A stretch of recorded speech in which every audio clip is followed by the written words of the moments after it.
इयत्ता 9वी मराठी कविता पहिली वंदे वंदे मातरम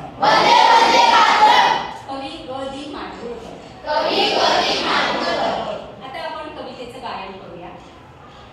माझ्या मागे तुम्ही कविता म्हणणार आहात, व्यवस्थित ऐका। वेद मंत्राहून आम्हा वंदे वंदे मातरम।